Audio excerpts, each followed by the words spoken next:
एक बार हजरत मूसा अलैहिस्सलाम कोहे तूर की तरफ जा रहे थे। आपने देखा कि एक शख्स है जिसके कपड़े फटे हुए हैं, लिबास फटा हुआ है, बड़ी मुश्किल में है, परेशानी में है। उसने जैसे हजरत मूसा अलैहिस्सलाम को देखा तो कहा कि ए मूसा, एक मेरी बात है, अल्लाह के दरबार में जा रहे हो तो ये अर्ज कर देना। कहा क्या बात है? कहने लगा कि अल्लाह ताला ने मुझे कुछ दिया नहीं है, देखो मेरे कपड़े भी फटे हुए हैं, बड़ी मुश्किल में हूं, खाने के लिए भी कुछ नहीं है। अल्लाह से अर्ज करना कि मुझे इतना तंगदस्त क्यों रखा है। हजरत मूसा ने फरमाया ठीक है, बात कर लेंगे। आगे बढ़ते हैं। देखा कि एक शख्स है जिसके पास बहुत माल है।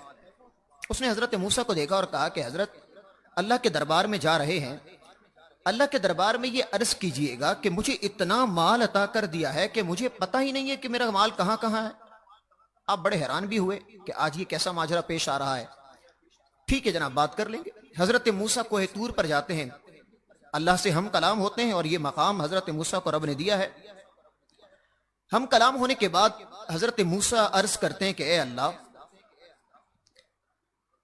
एक तंगदस्त मुझे मिला था और वो कहता है कि अल्लाह ने मुझे इस तंगदस्ती में क्यों रखा है, बड़ी मुश्किल में रखा है, परेशानी में रखा है, तो अल्लाह से बात करना कि क्या वजह है और इसका हल क्या है। अल्लाह ताला ने फरमाया कि ए मूसा, उस तंगदस्त को कह देना कि मेरा शुक्र अदा करना शुरू कर दे, वो मेरा शुक्र अदा करेगा, उसे मैं कसीर जो है दौलत अता कर दूंगा। या अल्लाह, एक बंदा मिला था, उसके पास बड़ा माल है, वो कहता है कि पता नहीं मेरा माल कहां कहां है, तो उसका माल थोड़ा कम हो जाए। अल्लाह ने फरमाया उसको कहना कि मेरी नाशुक्री करना शुरू कर दे, मेरी नाशुक्री करना शुरू कर दे, माल कम हो जाएगा।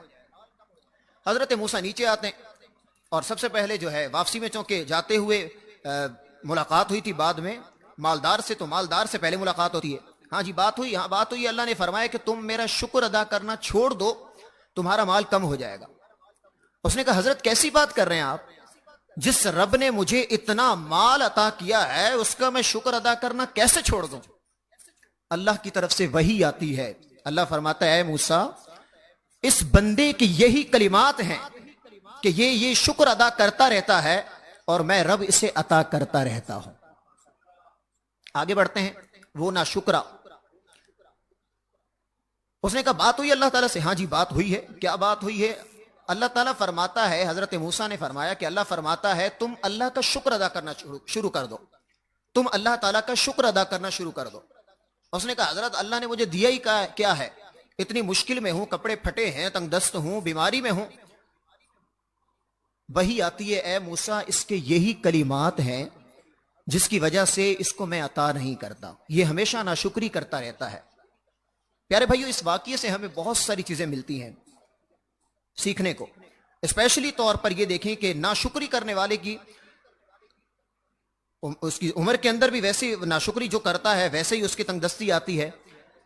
सर गौर करें कि नाशुक्री करने वाले की वैसी तंगदस्ती बढ़ती जा रही है और शुक्र करने वाले को अल्लाह ताला और अता फरमा रहा है। अल्लाह फरमाते ना, ला इन शकरतुम लाज़ीदन्नकुम, तुम मेरा शुक्र अदा करोगे मैं तुम्हें और ज्यादा दूंगा। काश के हम अल्लाह की हर नेमत पर शुक्र अदा करने वाले बन जाएं, तो इंशाअल्लाह अज़्ज़ा वजल अल्लाह ताला हमें और अता फरमाएगा।